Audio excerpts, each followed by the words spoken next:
আজকে 20 বছর ধরে মতিন খানে আমার এই কথা আছে জ্বালান ধনতে আছে। আমি একটা নিহরা মানুষ, এই একটা ঘরে না থাকতেছি, খাই আমার খালিকে বাধা দেয়।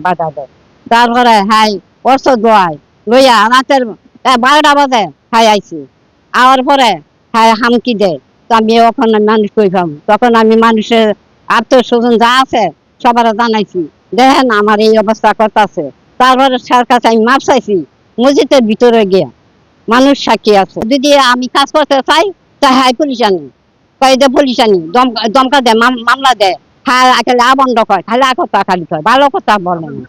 20 বছর ধরে মতিন খানে আমাদের ঘর দুয়ার তুলে থাকতে দেয় না। আমরা ঘর তুলতে চাই, তুলতে দেয় না। এটা আমার শাশুড়ির, নানি শাশুড়ির জায়গা। আমার শাশুড়ি দিয়ে গেছে যে আমাদের নিয়ে থাকার জন্য। তো আমরা কুড়া ঘরের ভিতরে বসবাস করি।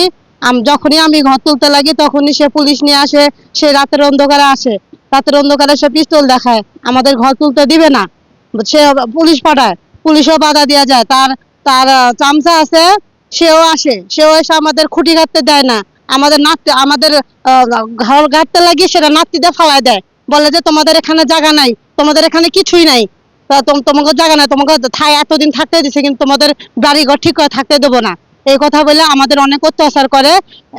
করার পরে অনেক নির্যাতন। এখন আমরা বাড়ি ঘরে বসবাস করতে পারতেছি না। রাত্রের অন্ধকারে আমাদের পিস্তল দেখায়, গুলির ভয় দেখায়। আমরা অনেক আতঙ্ক, আমরা রাত্রে বাড়ি ঘরে থাকতে পারি না। আমরা মানুষের বাড়িতে পলাতক থাকি যে কখন জানি আমাদের এসে মেরে ফেলায়। আমরা জানি আমরা বাড়ি ঘরে থাকতে পারবো না। মাননীয় তারেক জিয়ার আবেদন আমরা করতেছি, আমরা ভিক্ষা চাইতেছি যে আমাদের বাড়ি ঘর যেন আমাদের সমাধান করে দেয়। আমরা জানি আমরা স্বামী সন্তান নিয়ে যেন আমরা যেন আঙ্গর বাড়ি ঘরে আমরা থাকতে পারি। মাননীয় প্রধানমন্ত্রীর কাছে আমাদের অনুরোধ থাকলো।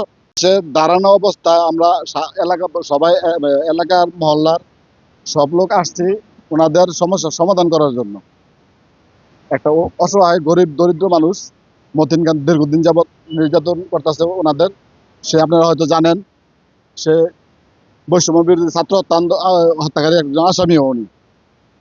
তো আমরা আসছি মানবিক দৃষ্টিতে ওনাদের সাহায্য করার জন্য। আর মতিন খান আমাদেরকে সন্ত্রাসী বানাই দিছে, নিউজটা আপনারা হয়তো দেখছেন। তো আপনাদের কাছে আমার প্রশ্ন, আপনারা সরজমিনে যা পাইছেন, যা দেখছেন, আপনাদের বিবেকের উপরে ছেড়ে দিলাম, আমরা কি আসলে কি সন্ত্রাসী করতে আসছি নাকি সাধারণ মানুষকে সাহায্য করতে আসছি? এটা আপনাদের কাছে আমার বিশেষ অনুরোধ।